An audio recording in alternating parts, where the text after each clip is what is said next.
Curso de Persona y Sociedad. ¿Qué es la antropología filosófica? Es una rama de la filosofía que se preocupa por investigar cuál es la esencia propiamente del humano, pero sobre todo en su relación con el bien y la verdad.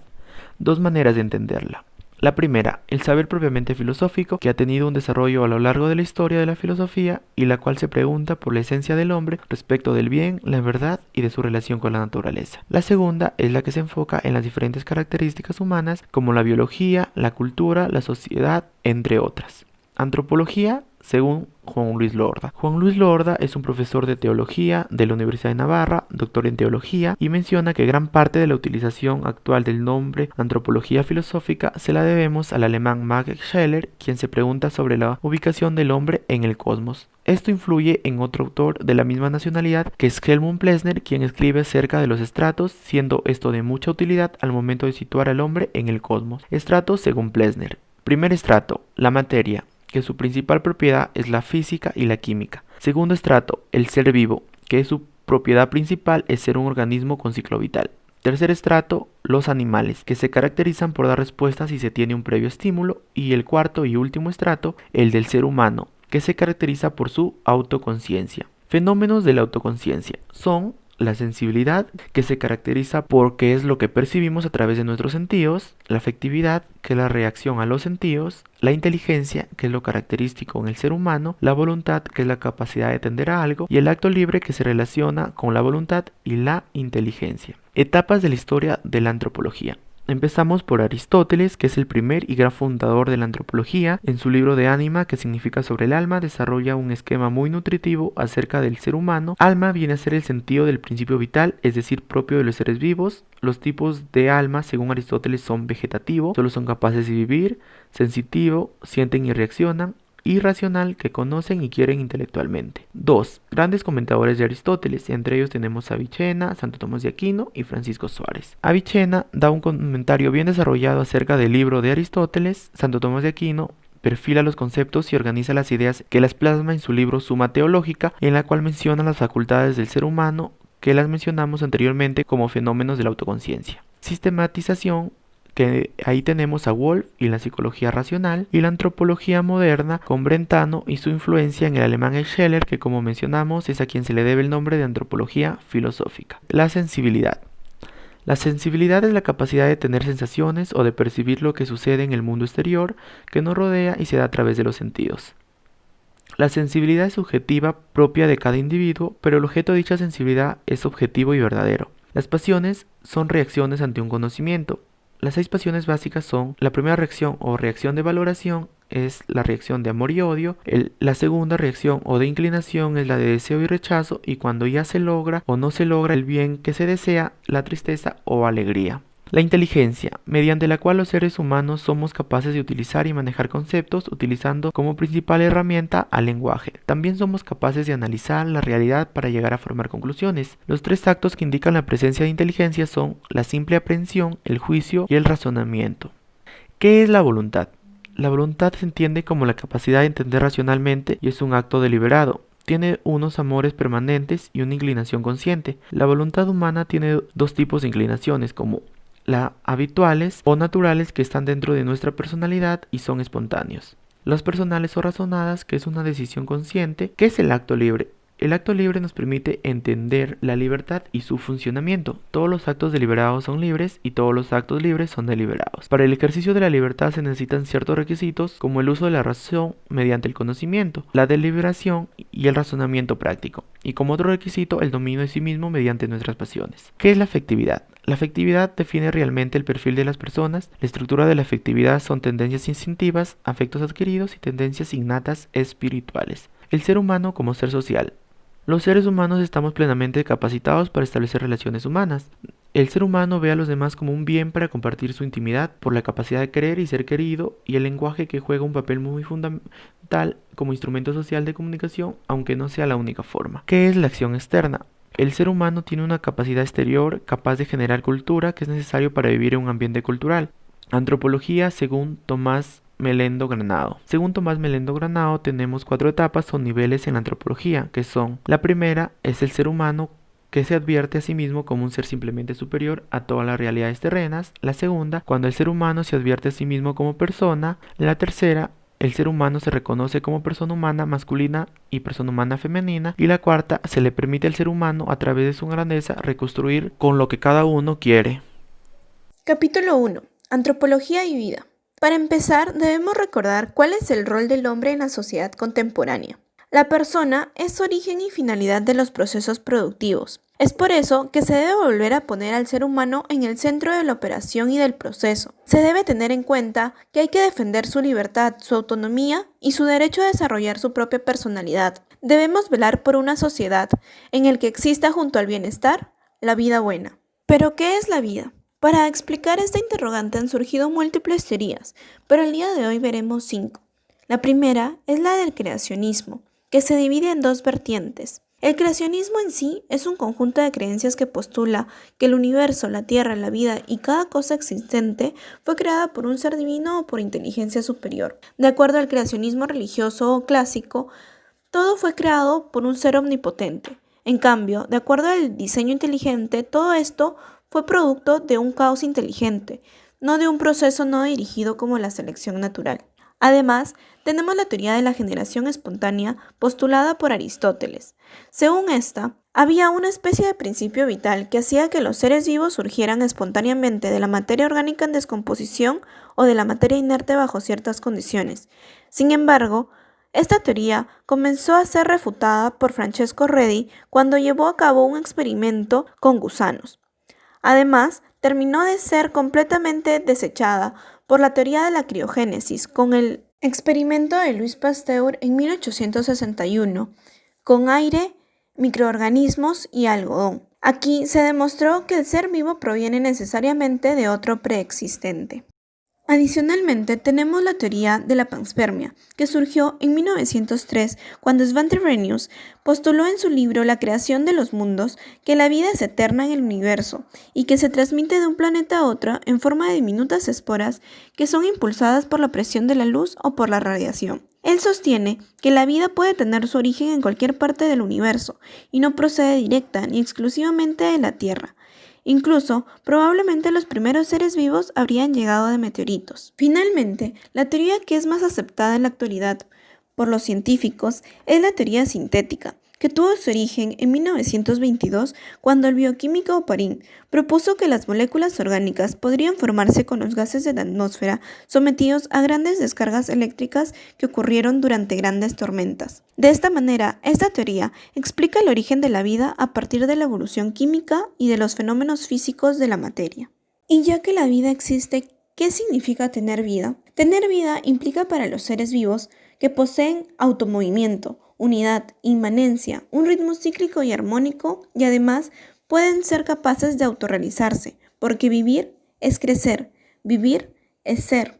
Ahora, también hay que recordar que en los seres vivos existe una graduación de perfección en sus formas de vida. Es por eso que se dan 3 niveles de vida: la vegetativa, la sensitiva y la intelectiva. La primera, la vida vegetativa, es propia de plantas y animales superiores a ellas, y nada más comprende 3 funciones principales: la nutrición, el crecimiento y la reproducción. En tanto, la vida sensitiva ya distingue a las plantas de los animales y defiende 4 tipos de estímulos: lo presente, lo distante, lo pasado y lo futuro. Nos recuerda que el animal no puede escapar de su instinto. Además, está el tercer nivel, el superior, el de la vida intelectiva, que es propio del ser humano, media la razón y el intelecto. Nos recuerda que nuestro fin último es la felicidad y distingue los medios de los fines. Para entender mejor estos niveles, es preciso tener en cuenta las distinciones entre plantas y animales. Es por eso que vale recalcar que los animales pueden ser carnívoros, herbívoros u omnívoros,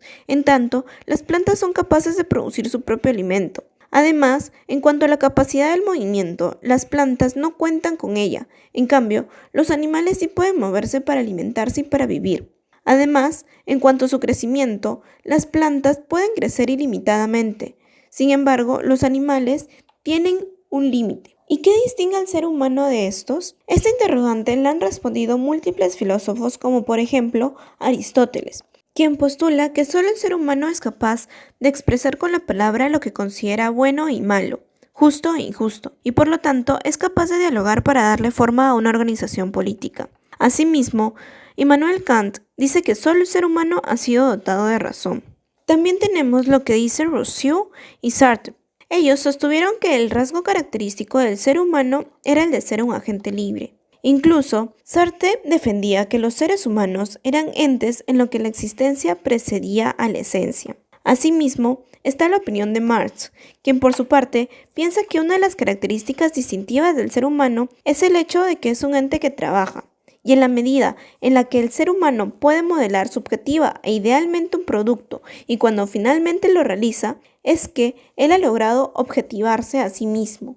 Lo que nos interesa resaltar es que estas visiones en cierta medida justifican la instrumentalización de plantas, animales y demás seres vivos por parte del ser humano. Y como dicen otros filósofos, la razón y el discurso nos dotan de más derecho que cualquier otro animal. Por todo ello, es que es importante resaltar lo vital que es el ser humano en el mundo. Es así que en el siglo XX surge el personalismo, una filosofía que recupera la realidad de la persona. Es personalista toda filosofía que considera a la persona y al ser humano como el valor axial al que han de dirigirse todas las acciones morales, sociales, políticas y también los desarrollos evolutivos. El personalismo nos recuerda que lo único con lo que contamos es con la persona, que es un universo en sí misma, un universo que puede crearse y experimentarse desde adentro, y por lo tanto es de la persona de la que emanan todos los significados y todos los valores de la existencia. Así, el ser humano no está llamado a asimilar el mundo, sino más bien está llamado a poder modificarlo, y esto es a lo que llamamos la experiencia de la libertad. El ser humano es un todo unitario, y no solamente el cruce o la suma de todas sus características, y se concibe como alguien que puede alterar el mundo y debe llevarlo a un mejor destino. Para entender mejor este estilo de pensamiento metafísico, ontológico y antropológico sobre el ser humano, que es el personalismo, hablaremos de filósofos que lo han interpretado. Empezaremos por Max Scheler, quien fue uno de los primeros que utilizó el término para formular una ética sistemática basada en el valor de la persona como el valor más alto de la escala de los valores. Además, tiene la valoración de la persona como el culmen de la existencia, como el modo más perfecto de existir respecto de los otros seres en el mundo. También podemos tener en cuenta el pensamiento del personalismo existencialista cristiano, a través de pensadores como Emmanuel Mounier, quien utilizó el término personalista para darle cuerpo y forma a un movimiento que tenía, por supuesto, su anclaje filosófico, pero que también quería transformar la cultura de la sociedad. La persona no es un objeto. A diferencia de todos los demás entes en el mundo, la persona es aquello que de cada ser humano no puede ser objetivado. La persona no es el maravilloso objeto más grande del mundo, sino que la persona sencillamente no es un objeto, a pesar de que en su constitución física y su constitución real tenga ciertas características objetivables. La persona, justamente, es esa realidad que podemos habitar y conocer desde adentro. Asimismo, San Agustín defiende esto y es de los primeros que comienza a hablar sobre la dimensión interior de la persona, es decir, que las personas nos vivimos y nos experimentamos desde adentro, y esto es una experiencia absolutamente única como seres vivos. Y para terminar este capítulo, es imprescindible hablar del principio vital de los seres vivos. Para Aristóteles, el alma. De esta manera, Aristóteles considera que el alma es un principio vital compartido por todos los seres vivos, es decir, que no es exclusivo de los seres humanos. El cuerpo sería la materia y el alma sería la forma. Estos tienen una interdependencia mutua y no pueden existir por separado. Este filósofo considera que el ser humano es el compuesto de una única realidad, una única unión sustancial. El alma así se identifica con la vida, y en Aristóteles el alma será la forma esencial del ser vivo.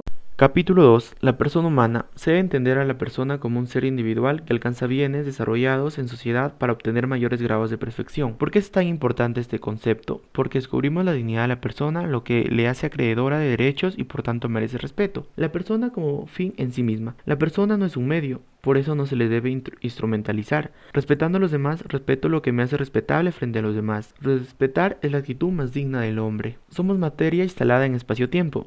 Mi estar en el mundo tiene una estructura biográfica. Vivimos nuestra vida y la vivimos en un determinado lugar y en una determinada época. Y tenemos la tendencia de situarnos por encima del tiempo y el espacio. ¿Por qué el hombre no depende del todo del pasado? Porque la inteligencia tiene carácter creador.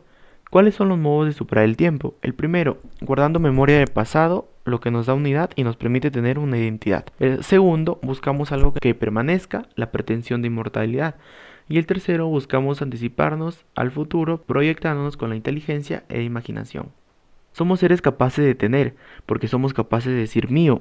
La persona posee mediante el conocimiento. Así como el hombre tiene razón, también tiene voluntad, sentimiento, tendencias y apetitos. Niveles de tener. Nivel de técnica. Tener en físico, tener, usar y fabricar instrumentos. Nivel de conocimiento, según la inteligencia. Si el hombre no conociera, no podría fabricar instrumentos. Nivel de hábito, modo más perfecto de tener porque perfeccionan al hombre y se quedan en el modo estable. Hábitos. ¿Qué son los hábitos? Son disposiciones internas que inclinan a determinadas acciones haciéndolas más fáciles. ¿Cómo se adquieren? Con la práctica, la naturaleza del hombre se desarrolla mediante la adquisición de hábitos. ¿Y por qué son tan importantes? Porque modifican al sujeto que los adquiere haciéndole ser de un determinado modo. ¿Y cuáles son sus tipos? El tipo técnico, manejo de instrumentos y producción, intelectual, el pensar habitual, un idioma, una ciencia. Del carácter nos hace ser de un determinado modo y se refiere al dominio de sentimientos y tendencias. Naturaleza humana, la esencia que todos tenemos en común y nos hace ser lo que somos y no otra cosa distinta.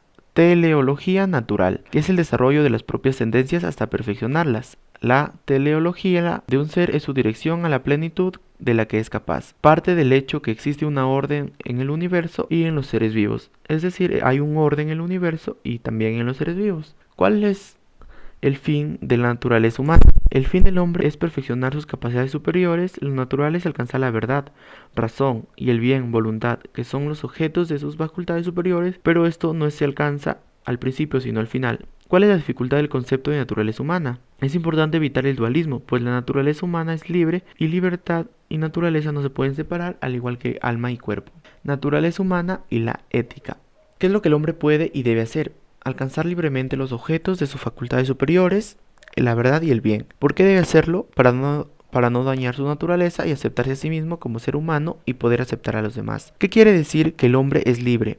Quiere decir que la verdad y el bien solo se alcanzan libremente. Los modos para alcanzarlo no están dados. La libertad los exige. Perfectibilidad intrínseca. Perfeccionarse a sí mismo hasta alcanzar su fin. El hombre o se perfecciona a sí mismo o no se puede perfeccionar de ninguna manera. Alcanzarlos no es seguro porque no son necesarios. Y la naturaleza humana tiene unas normas para la libertad, que es la ética.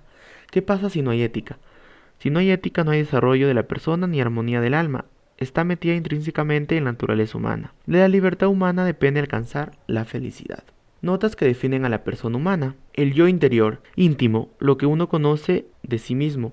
Vergüenza, surge cuando queda descubierta nuestra intimidad sin quererlo. La sexualidad tiene una relación intensa con la intimidad y la vergüenza. No es estática, la intimidad no es estática, de allí brota el mundo interior. La intimidad quiere decir que ser persona es ser reconocido como tal, como una intimidad única y un yo irrepetible. El cuerpo, manifestación. El cuerpo no es un añadido del alma, y hay formas de manifestarse. El cuerpo en sí, el rostro, los gestos, el habla, el vestirse. El hombre habla, saca su interioridad y la muestra a los demás. La intersubjetividad es el diálogo. Tenemos la necesidad de explicarnos y que alguien nos comprenda. Por eso nos hace falta el diálogo. La falta de diálogo motiva las discusiones. El conocimiento de la propia identidad es mediante la intersubjetividad. Dar. Dar nos permite realizarnos. Dar es la fusión que es lo más propio de la persona. Dar se frustra si no hay un aceptar por parte de otra persona. Cuanto más intercambio de dar y recibir tengo, más rica es mi intimidad. Dar es extraer algo de la intimidad y se entrega como algo valioso a una persona que lo recibe como suyo. Amor. Libertad. Libertad quiere decir que somos dueños de nuestros actos, de nuestra intimidad y de la manifestación. Lo voluntario es aquello cuyo principio está en uno mismo. Es ser libre. Capítulo 3. Técnica y mundo humano. ¿Qué es el trabajo? Es una dimensión esencial de la existencia humana, es parte de la persona y es único de ella. Por lo tanto, podemos decir que es un derecho fundamental de cada uno de nosotros y es necesario para la realización personal. Hay dos formas de contemplar el trabajo. Está el sentido objetivo y el sentido subjetivo. El objetivo se refiere más bien a los instrumentos y frutos del trabajo. Es ver el trabajo como el mayor valor económico. El sentido subjetivo es reconocer que quien trabaja es la persona. La dignidad es el fundamento. Para la doctrina social de la Iglesia, la dimensión objetiva se contempla desde la dimensión subjetiva. Esto quiere decir que el valor de la persona es superior al valor de lo económico. Se debe reconocer la primacía de las personas sobre las cosas, la primacía del trabajo sobre el capital. También podemos decir que el trabajo es un valor personal, social y familiar. Personal porque es la persona quien hace el trabajo, quien se hace mediante el trabajo. Social porque ponemos nuestras cualidades a servicio de los demás. Y familiar porque en base a la familia el trabajo debe ser planificado. El hombre como habitante. El hombre adapta el medio a él mediante la técnica según sus necesidades. Busca crear espacios donde realizar sus actividades cómodamente. Para ello, estudia las características del entorno, la iluminación, las sombras, la distribución y el comportamiento de las personas, que es primordial en este caso. La arquitectura se encarga de esto. La arquitectura hace que la vivienda se amolde a sus habitantes. Hoy por hoy podemos decir que somos habitantes del mundo. El hombre ha roto las fronteras y su comunidad ahora es todo el globo. ¿Qué implica esto? Implica una cultura compartida, cultura global, personas más cerca que nunca, mezcladas entre sí. El conocimiento es compartido para el desarrollo de la humanidad. El hogar como primera oportunidad. El hogar, si hablamos de forma material, es la casa propia, poseída. Es el lugar donde la persona es escuchada. Es el derecho que tiene toda persona, permite su desarrollo. Y si hacemos la similitud, Dios también tiene su hogar. El hogar forma parte de la intimidad, es parte de nosotros, nos sentimos a gusto en él. Sin un hogar difícilmente se puede llegar a alcanzar una suficiente madurez afectiva y psicológica. Y algo muy importante a resaltar es la paternidad. La paternidad es imprescindible para el hombre. Aporta positivamente a la autoestima del niño. Se desarrollan importantes destrezas. La capacidad de enfrentar estrés y situaciones extremas. Por eso es muy importante la presencia del padre en el hogar. Al inicio hicimos la similitud con que Dios también tiene un hogar. Y esto se debe a que el hogar debe ser público y privado al mismo tiempo. El hogar debe ser refugio para el que lo necesita y conservar nuestra esencia. También recordar que si en nuestro hogar hay paz, entonces tenemos todas las bendiciones. Tecnología y el problema ecológico. La amenaza de una técnica desmesurada ha sido experimentada por el hombre. La empresa capitalista busca el incremento de la ganancia monetaria prioritariamente. El hombre se convierte en un mero instrumento de la producción, en un valor económico. Se busca aumentar la productividad a toda costa. Esto implica una tendencia hacia la automatización y a ser reemplazado por robots, lo que implica un desempleo. Solo los puestos más especializados son los que pueden sobrevivir. Otro problema que aparece es que el hombre ya no domina la técnica que ha creado, sino que es al revés. Con respecto al tema ecológico, el ser humano usa la naturaleza como medio exclusivo para su servicio, un medio para la producción industrial y económica. Se pierde el completo respeto por la naturaleza y esto genera un daño en el ecosistema, genera agotamiento de los recursos y la ruptura de la armonía. Tecnocracia, ¿qué es? Es la fe ciega en la habilidad y el conocimiento de los expertos, que creen que el sentir de los ciudadanos es irrelevante, que consideran que el bien común puede identificarse objetivamente con base en saberes especializados. La tecnología, como fruto de la ciencia, nos ha dado una nueva forma de ver el mundo. La tecnocracia surge cuando claudica la técnica del poder del progreso en el ser humano y se convierte en una ideología. Uno de los grandes problemas actuales es el tecnoromanticismo, que es la consideración positiva del esfuerzo casi religioso de la técnica. Implica confundir la anticipación ideal del mismo con los resultados reales de la técnica. Es común ver, hoy por hoy, películas como Matrix, Terminator, que nos pintan un panorama que nos resulta muy fascinante. He ahí un gran problema. Capítulo 4. Relaciones interpersonales. Las relaciones interpersonales son el escenario de la existencia humana y constituyen uno de los núcleos centrales de la antropología. Sin ellas el hombre quedaría radicalmente incompleto. ¿Qué nos permite la libertad? Nos permite mostrar que somos dueños de nuestros actos e intimidad y nos permite establecer diálogos con quienes nos rodean. Ahora bien, ¿por qué la soledad es antinatural? Porque para dar lo valioso de nuestra intimidad requerimos del aceptar como propio de la otra persona. Según Levinas, el hombre es un ser para el otro, que es salirse de sí mismo para colocar la atención en el prójimo. ¿Qué es la generosidad? La generosidad hacia el otro es dar sin que ello esté condicionado por lo que va a recibir a cambio. Entonces, ¿qué es el mal? Levinas nos dice que es la irresponsabilidad, la indiferencia ante la indiferencia, el descuido, la desatención, la voracidad, la usurpación del lugar del otro. Pero ahora, el mal se vive con mucha naturalidad por diversas razones, y entre las principales tenemos que todo lo que nos rodea se comporta de forma similar. Nuestra historia siempre ha sido así, y que solamente estamos aquí sin reflexionar si habrá alguna manera diferente de estar en el mundo y relacionarse con él. Tipos de amor. Podemos encontrar dos tipos de amor. Amor de benevolencia o amor dádiva, en el que el amar es afirmar al otro, y este pues es el modo de amor más perfecto. Y segundo, el amor necesidad, de deseo o natural, que no es más que el deseo de nuestra propia plenitud, perfección y crecer hacia nuestro fin, pues es el principio del movimiento que tiende al fin amado. Pero es importante saber que a las personas se debe amar con amor, amistad o benevolencia, pues si solo se ama deseándolas, las estaremos utilizando para nuestra propia satisfacción. Amistad. En la amistad se desea el bien del amigo por el amigo mismo, pues este es otro yo y está relacionado con la justicia, pues ser amigo es la constante y perpetua voluntad de dar al amigo lo suyo. ¿Cuáles son sus dos grados de intensidad? Relación estable de amistad personal y privada y amistad cívica. ¿Cuáles son los tipos de amistad? Podemos ver dos grandes tipos, la perfecta o amistad virtuosa, en la que se quiere el bien del otro en cuanto son buenos en sí mismo, y la imperfecta, donde encontramos la amistad por interés y por placer, donde no se está en los malos momentos. Entre los rasgos de la amistad podemos encontrar el desinterés, semejanza entre las personas, entre otros. La voluntad y sus actos. ¿Cuáles son los actos de la voluntad? La voluntad es querer, por lo que el deseo es su uso primero y no podemos prescindir de ningún acto de voluntad, pues si no, afectamos a los demás y a nosotros mismos. La elección voluntaria puede ser doble. Si se orienta al pasado, uso de la voluntad respecto a lo que ya ha sucedido, en la que uno se acepta a sí mismo, se rechaza, y si se orienta al futuro, usando la voluntad respecto a lo que aún no sucede, en la que puedo decidir. Por eso la voluntad es poder y elegir. El amor y sus actos. ¿En qué consiste el amor? En hacer feliz a la persona amada, por lo que es indispensable que se lleve a cabo los propios actos del amor. Y el amor no es ni bueno, ni bello, ni verdadero, es un punto intermedio en el que se une el gran todo. ¿Cuáles son los actos del amor? Primero, el deseo y el conocimiento del otro. Amar es desear, poseer, gozar, conocer, dialogar y comunicarse, compartir, acompañar, permanecer o estar juntos, dar tiempo. Segundo, las afirmaciones del otro. Amar es alegrarse, afirmar, perdonar, renovar el amor, ayudar, cuidar, recordar, sufrir, compadecer, consolar, acoger, aceptar el don del otro y hacerlo nuestro y respetar. Tercero, amar es anticiparse al futuro, es preferir ponerse en lugar del otro, comprender, escuchar, atender, obedecer, prometer, ser leal, confiar, no mentir y esperar. Cuarto, es la manifestación del amor, pues amar es crear, regalar, beneficiar, honrar y dar honor a la otra persona. Y por último, tenemos el amor como don, ya que se debe corresponder al amor, agradecer, dar, sacrificarse, dar nuestro ser, enseñar la verdad, corregir, contemplar a la otra persona. Capítulo 5. Sexualidad y familia. Para entender mejor este capítulo, vamos a comenzar definiendo algunos términos importantes. Primero, ¿qué es ser varón o mujer?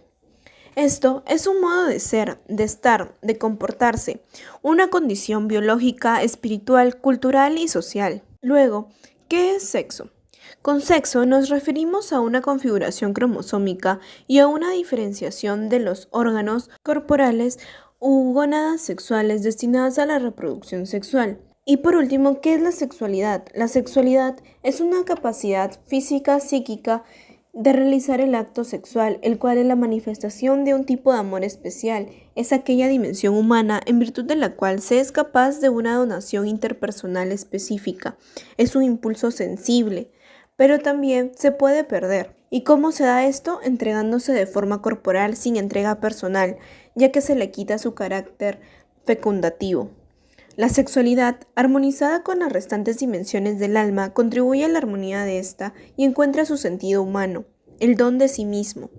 En esta unidad, para hablar tanto de sexualidad como de familia, se van a tener dos protagonistas, los hombres y las mujeres, y por eso es muy importante saber de sus diferencias, las cuales se dan desde la concepción, incluso a nivel cromosómico, pues como sabemos, las mujeres tenemos cromosomas XX y los hombres cromosomas XY, y lo primero que se va a diferenciar también son los órganos sexuales. Además, tenemos diferencias relacionadas con el cerebro. Por ejemplo, los hombres cuentan con una mayor capacidad en la corteza parietal, lo que les permite tener un mejor desarrollo de capacidades matemáticas y de entendimiento de sistemas, además de tener mayor desarrollada la corteza occipital, lo que les permite tener un mejor procesamiento de imágenes visuales.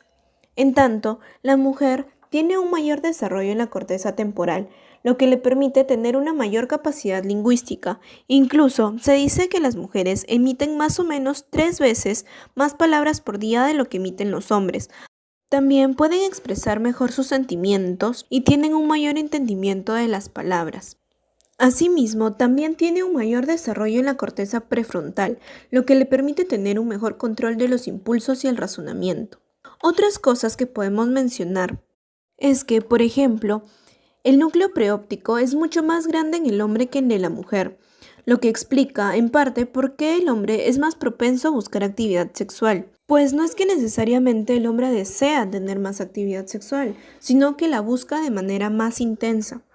Asimismo, la agresión en el hombre y en la mujer existe en ambos, pero tiene enfoques y características diferentes. Por ejemplo, la conducta agresiva está facilitada en el hombre principalmente por una agresión física y por motivos de reproducción. En tanto, la mujer es mucho más social y mucho más intelectual, por lo que la violencia física normalmente es para proteger a los suyos, por una protección social. Estas mismas características incluso nos han llevado a saber cuáles son las patologías a las que cada sexo está más predispuesta. Por ejemplo, los hombres están más predispuestos a tener dislexia, trastorno por déficit de atención, autismo y esquizofrenia temprana, en contraposición a las mujeres que están más predispuestas a sufrir depresión, histeria, ansiedad y esquizofrenia en la adultez. Recordemos que entender cuáles son nuestras diferencias hace que sea más fácil para poder nosotros comunicarnos y complementarnos. Por ello, seguiremos profundizando un poquito más en esto. Así que, ¿sabías que todos somos mujeres hasta nuestras 8 primeras semanas de vida? Y es que en los seres humanos, en nuestra unidad embrionaria, todos comenzamos siendo mujeres hasta las 8 primeras semanas de nuestra vida, en la cual, si alguien ya es varón, entonces se comienza a enviar las señales de testosterona, con las cuales se comienza a tener una serie de modificaciones. Por ejemplo, los ovarios crecen y bajan a manera de testículo, la vulva se modifica y se vuelve escroto, el clítoris crece y se vuelve pene. En cambio, el embrión que le toca ser niña va a seguir con su proceso embrionario de manera lineal. Es por eso que decimos que a nivel biológico ser mujer significa ser mujer. En cambio, ser varón significa no haber sido mujer. Asimismo, tanto el niño como la niña conocen la vida a través de su madre. Por eso se dice que sus primeros esquemas de vida los conocerán a través de una mujer. Así, a nivel psicológico, sensorial, emocional y psíquico, una mujer sigue siendo mujer. En cambio, un varón tiene que cambiar de esa mentalidad femenina a una mentalidad masculina. Por todo ello es que se concluye que la identidad masculina es sumamente disruptiva. Y así como hay diferencias obvias que son un hecho, hay diferencias que la sociedad ha ido generando entre ambos sexos. Y es por eso que ante ellas han surgido diferentes movimientos, como por ejemplo el feminismo en la libertad, el cual defiende que hombres y mujeres tengamos los mismos derechos y las mismas obligaciones. Los feministas de la libertad lo único que quieren es que tanto hombres como mujeres jueguen el mismo juego con las mismas normas. Lo que buscan es reivindicar la figura femenina en los aspectos sociales, políticos, culturales y familiares. En tanto, el feminismo de género, también llamado feminismo hegemónico y por otros tomado como el embrismo, combate la discriminación sexual y otras formas de injusticia con las mujeres, pero de cierta manera cae en tratar a las mujeres como si fuésemos menor de edad, sobreprotegiéndolas y puede conllevar incluso a actos de violencia. Por último, está algo más radical, la misandría, que es una aversión generalmente injustificada que consiste en odiar y despreciar a los hombres, que también puede llevar a la violencia. En su mayoría, esta aversión proviene de mujeres. Actualmente, el que es más conocido en manifiestos y marchas y el que es más transmitido a través de los medios es el feminismo de género. Sin embargo, se debe velar por un feminismo de la libertad, pues no se trata de que las mujeres asumamos una postura voraz, sino de que tanto hombres como mujeres tengamos los mismos derechos y obligaciones en la sociedad. Y ahora que ya conocemos muy bien lo que son los hombres y las mujeres, sus diferencias y todos los movimientos que han generado estas, deberíamos preguntarnos, ¿para qué viven? La respuesta a ello es para aprender a amar. Amar es buscar el bien real de quien nos rodean. La felicidad es directa y exclusivamente proporcional a la categoría de nuestros amores. De esta manera, quien ama mucho será muy feliz y quien no ama jamás experimentará esta dicha. Es por eso que los objetivos de nuestra existencia deben ser amar más y mejor y convertir en amor todo en cuanto hacemos, sin excepción. Es así que la vida es la gran oportunidad que se nos brinda para ir amando más y mejor, de modo que ya en la tierra vayamos siendo más y más felices. Y al encuentro con Dios, al final de todas nuestras vidas, podamos ser felices por toda la eternidad. Sí, la estrella polar de la existencia humana es aprender a amar. Y amar no se basa solo en los sentimientos, sino en buscar el bien real de quien nos rodea. Amar es siempre facilitar el amor con los hijos y el amor en el matrimonio. Por ejemplo, con los hijos es educarlos. Educar es enseñar a amar. Es educarlos también a estar más pendientes de los demás que de sí mismos. Es darles gestos y no sermones. Gestos hacia y entre ellos, como el preguntarles qué tal están después de regresar de la escuela, o el hablarles por teléfono, o el darle libre elección a la hora de elegir su carrera, o gestos entre nosotros, entre los mismos padres, ya que los padres son el principal y primer modelo de los hijos. Por otro lado, en el matrimonio, el mejor modo de amar es ser muy amables. En tanto, la pérdida de amor más extrema es el engaño. El engaño es una pérdida eterna para la que no existe compensación ni en el tiempo ni en la eternidad. Y este engaño puede darse de dos formas: engaño en el amor en sí mismo y el engaño sobre el amor. Porque el amor, debemos recordar que no es solo un sentimiento ni una mera relación física, sino que este amar es, como dice Aristóteles, querer el bien para el otro. ¿Y qué involucra este querer? Este querer involucra voluntad y un todo, porque implica querer a toda la persona. Se debe querer hacer feliz, querer hacerle bien al otro. No es lo mismo sentirse bien que ser buena persona. Y cuando nosotros amamos a la otra persona, somos buenas personas. Cuando nosotros amamos, somos amantes, porque amantes son los que se aman. Tener un amante es encontrar a una persona que para nosotros es bella y amable como ninguna, y a la vez alguien sin que es imposible nuestra felicidad. Tener un amante te hace sentir más vivo. Se tiene una relación de pareja con amor verdadero cuando hay amistad intensificada, cuando hay sexo seguro y cuando hay convivencia. Y es que precisamente es en el amor verdadero o amor eros en el que el estado de estar enamorados y en el que la sexualidad adquieren su verdadero sentido. Ante ello, hay que tener cuidado porque en la actualidad se suele trivializar mucho el sexo, pues se ha convertido en un producto de consumo y se piensa que se elige entre varias opciones, cuando en realidad el amor espera. Así que el sexo espera. Y por último, un consejo: si solo estás enamorado, no te cases. ¿Sabes cuándo debes casarte? Cuando aceptes las imperfecciones de tu pareja, cuando trasciendas de las intensas sensaciones físicas, cuando estés dispuesto a hacer sacrificios por la otra persona, cuando no dependas de tu pareja, reconozcan su independencia, cuando se planteen metas en conjunto y en común, cuando vean la rutina como algo extraordinario y cuando se reconozcan el valor del otro mutuamente, cuando se sepan cuidar y proteger. Recuerden que el amor es confiar, crecer, escuchar, perdonar, apoyar, sorprender, luchar, compartir, dialogar, aceptar, demostrar, respetar, dar y proteger. El amor no es solo un simple sentimiento. Capítulo 6.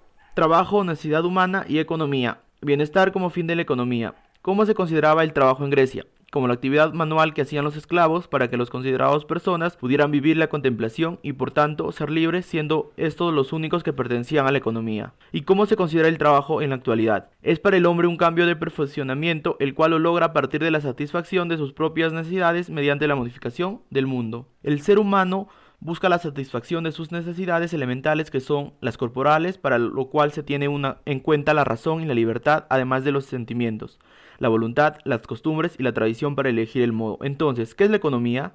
La economía es el arte o técnica referente al uso de los medios escasos para satisfacer las necesidades. El bienestar como fin de la economía. ¿Qué es el bienestar? Es una condición imprescindible de la felicidad, la humanización de las condiciones materiales del propio vivir. El hombre tiende al bienestar como medio para poder desarrollar su espíritu, su cultura, su inventiva, sus relaciones interpersonales o también su ambición y sus deseos de poder y de placer. Existe un conflicto entre la escasez de los recursos y el exceso de necesidades. Por ello es necesario aplicar en todas las decisiones el principio de económico, que es conseguir la máxima utilidad con el mínimo gasto. Dinero. ¿Qué es el dinero? Es el elemento de la vida social y tiene un valor de cambio universal adquisitivo. Y tiene 4 funciones. ¿Cuáles son las funciones? Son que es un medio de cambio de pago, es una unidad de cuenta, es un depósito de valor y es un patrón de pago diferido. Diferencia entre economía y crematística. La finalidad de la crematística es el beneficio monetario, a diferencia del fin de la economía, que es alcanzar el bienestar. De esta diferenciación se alcanzan dos conceptos de riqueza. Para el crematístico, la riqueza sería la abundancia del dinero, que no tendría ningún límite. Y para el economicista, la riqueza se obtiene al tener muchos bienes y disfrutar el bienestar necesario para llevar una vida buena. Riqueza, pobreza e igualdad. ¿Qué es la miseria? Es la falta de bienes y recursos económicos, jurídicos, culturales, políticos, afectivos, morales y religiosos que se caracterizan porque en ella el hombre se deshumaniza. ¿Qué es la pobreza? Significa libertad cuando se sabe ir más allá de ella, pues es escasez pero no es miseria estricta y puede ser vivida como soltura respecto de las servidumbres de los bienes materiales. ¿Qué es ser rico o qué es la riqueza? Consiste en lograr tener aquel conjunto de bienes que contribuyen a lograr el bienestar y con ello la felicidad humana. Consumo, propiedad e inversión. ¿Qué es el consumo? Es el último acto de la cadena de la actividad económica por el que el hombre se hace inmediatamente receptor de la utilidad que para él tiene algún bien material a cambio de un gasto, y este puede ser doble: gasto para adquirirlo, pues nadie puede consumir legalmente lo que no es suyo; esfuerzo que conlleva la operación de usar lo adquirido.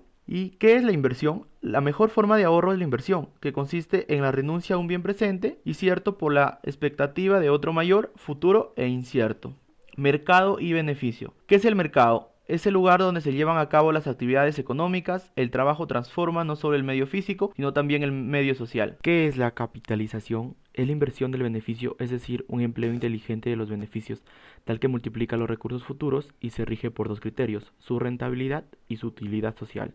La empresa. La empresa es una institución económica social por excelencia que posee su propia ciencia, cuyo sistema de trabajo basado en la eficacia e iniciativa exige cosas como un alto nivel de preparación en los profesionales de la institución, entre otras. Y se presentan problemas como la falta de profesionalidad y competencia en el propio trabajo. ¿Qué se necesita para la democracia?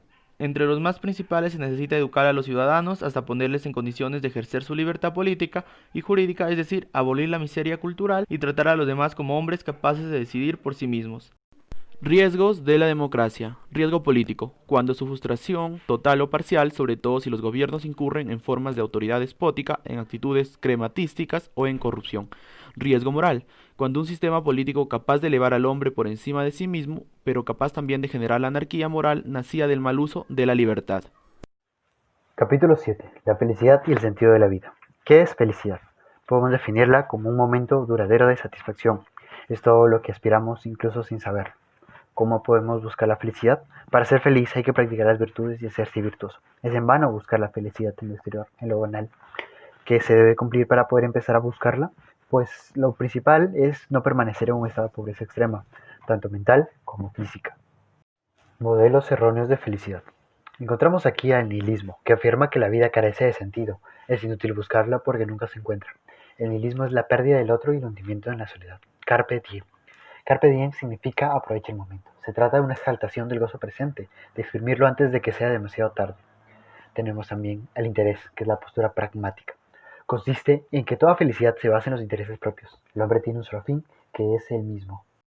Bienestar, la postura contemporánea. Implica dos cosas: la intensificación de la felicidad, no con el placer como con la ausencia del dolor, y la identificación con lo inútil. La utilidad pasa a ser el valor que define a las personas. También tenemos el poder del dinero. Para esas personas la felicidad es tener dinero. El deseo de tener más bienes da más satisfacción. En la actualidad nos encontramos con una seria contradicción: la paradoja de la felicidad. En ningún momento de la historia se ha buscado de manera tan directa y excesiva la felicidad, y nunca había tanto descontento e infelicidad. La felicidad no puede intentarse como objetivo directo, sino que solo llega a producirse cuando no es directamente perseguida. He aquí donde radica la paradoja. Los seres humanos frecuentemente tratan de alcanzar la felicidad, pero esto no es lo correcto.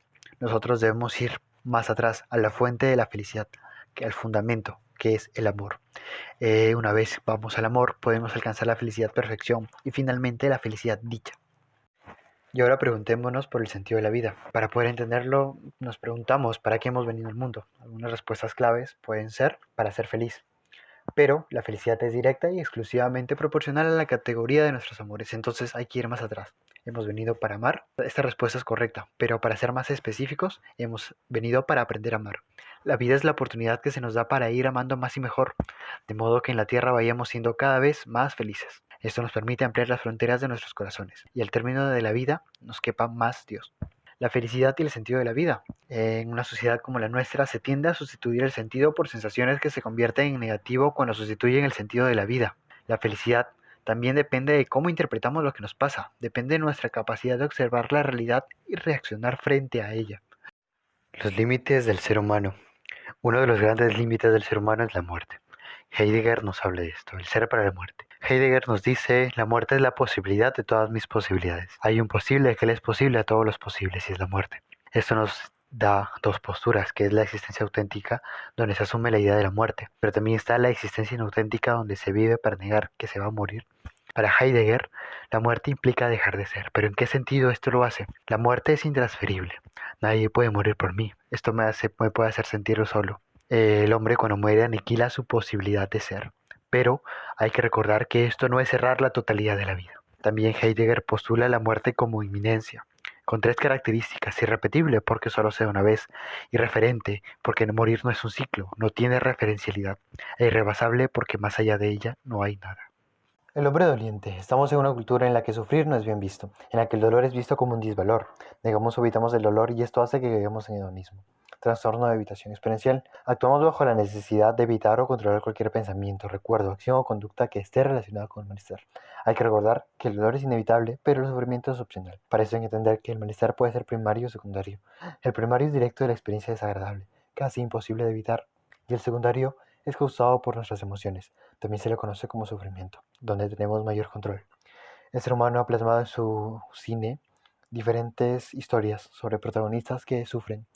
En algunos casos logran lidiar con el sufrimiento y aprender una valiosa lección. En otros casos logran ser consumidos por este.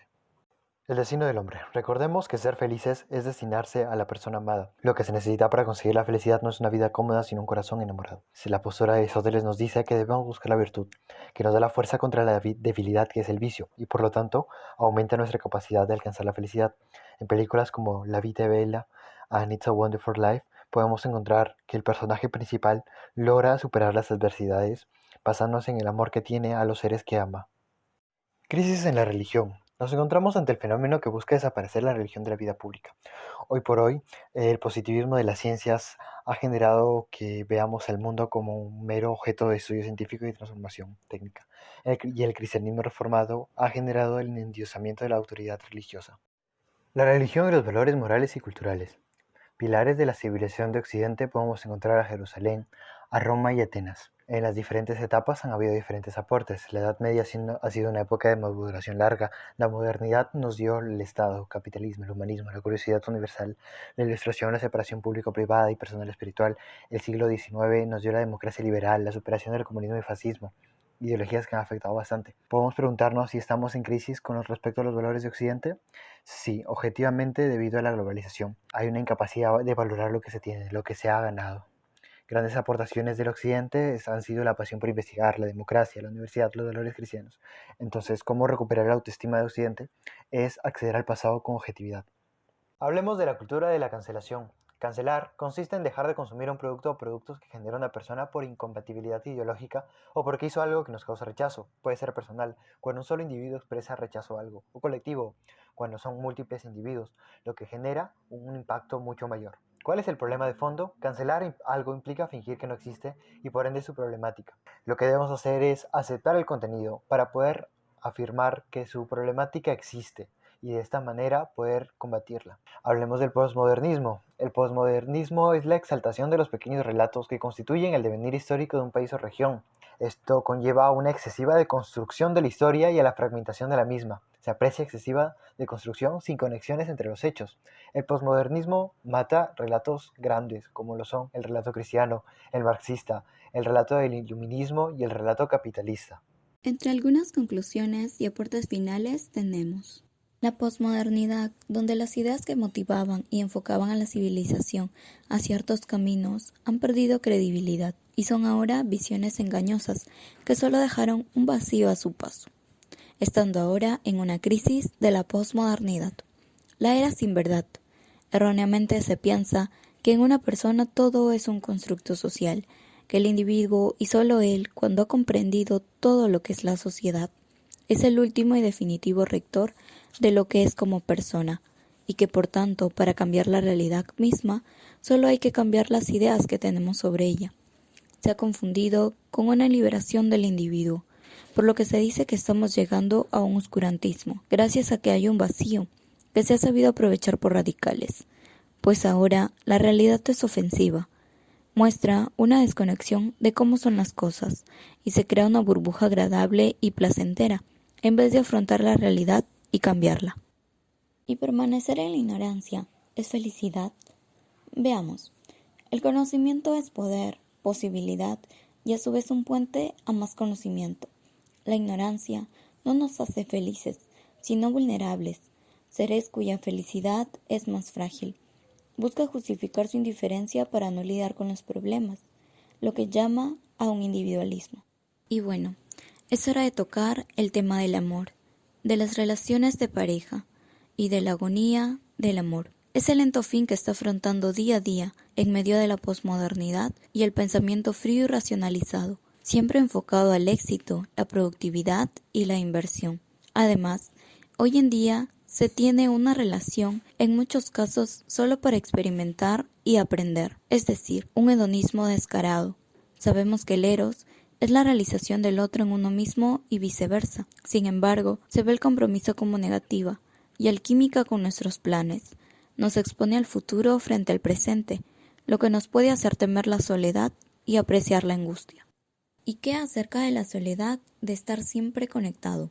La soledad no es mala, es necesaria para la reflexión e introspección, pero en la era de la conectividad es difícil que la soledad pueda darse de forma real, porque el fin de las redes sociales es la conectividad y no la relación entre personas. La conectividad se da entre perfiles, una construcción planeada, y los seres humanos somos complejos. Por eso, es erróneo disminuir a las personas a simples interacciones, porque ello significa disminuir todas las riquezas de las relaciones humanas. La tolerancia es una palabra que se vende como una virtud de diversidad, amor e inclusión. Pero tolerar es aguantar, permitir y o resistir. ¿Qué hay detrás de la paradoja de la tolerancia? ¿No tolerar a los intolerantes? Es la sociedad quien dictará si la persona merece o no tolerancia. Aquellos que tienen una superioridad moral y soportan a la persona hasta cierto grado. Lo que se debería hacer es crear paz y evitar intolerancia radical. Es decir, sabernos igual en identidad o condición entre todos hasta cierto punto. Una historia con una estructura convencional, en este caso el viaje del héroe, puede ganarse un alma con los pequeños detalles. Así, esta estructura simple y efectiva la podemos encontrar en cualquier tipo de película, como Batman, El Padrino, Thanos, entre otros. En cuanto a nuestro héroe, nos identificamos con su historia, nos muestra el camino hacia la madurez, actúa y enfrenta la muerte. Lo pondremos en práctica con el héroe secreto Fitzwilliam Darcy, de la película y libro Orgullo y Prejuicio. Etapa 1. El mundo ordinario del joven burgués Darcy, junto a su hermana Georgiana y su tía Lady Catherine. Etapa 2. La etapa de la aventura, donde queda encantado con Elizabeth y define como objetivo casarse con ella. Etapa 3. Rechazo de la llamada, por miedo al cambio, negándose a admitir lo que siente. Etapa 4. Encuentro con el mentor, Elizabeth, de quien obtiene provisiones y conocimientos. Etapa 5. Cruce del umbral. Nuestro héroe entra al mundo mágico o especial, interactuando con Elizabeth. Etapa 6. Enfrenta pruebas como los prejuicios de la época, encuentra aliados y confronta enemigos. Etapa 7. Acercamiento a la cueva interior. Un mayor acercamiento de Darcy hacia Elizabeth en distintas circunstancias. Etapa 8. Ordalía o crisis. Cuando Elizabeth rechaza la declaración de amor y propuesta de matrimonio de Darcy, pues tenía un pésimo concepto de él. Etapa 9. Darcy se sobrepone al miedo. Le escribe una carta a Elizabeth aclarando dichos prejuicios y gana su recompensa cuando Elizabeth, al leerla, va derrumbando las barreras acerca del concepto que tenía de él. Etapa 10. Camino de vuelta a casa, al mundo ordinario del héroe, en el que Elizabeth, después de mucho tiempo, se vuelve a encontrar con él, lo trata y se convence de que había hecho un mal juicio. Etapa 11. Resurrección, donde el héroe ha adquirido mayor experiencia y seguridad, busca a Elizabeth y le propone matrimonio, consiguiendo que esta vez acepte. Finalmente, en la etapa del regreso con el elipsir, donde se hace realidad el matrimonio. Adam Smith, filósofo y economista. La riqueza de las naciones.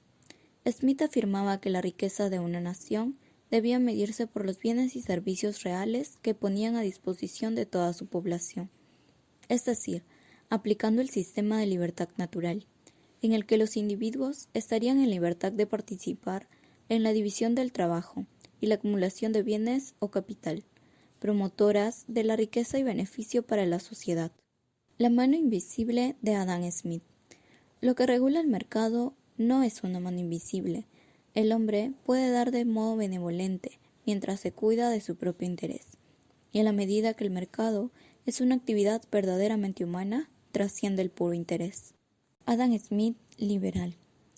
Adam Smith nos habla del Estado. ¿Qué debe hacer el Estado?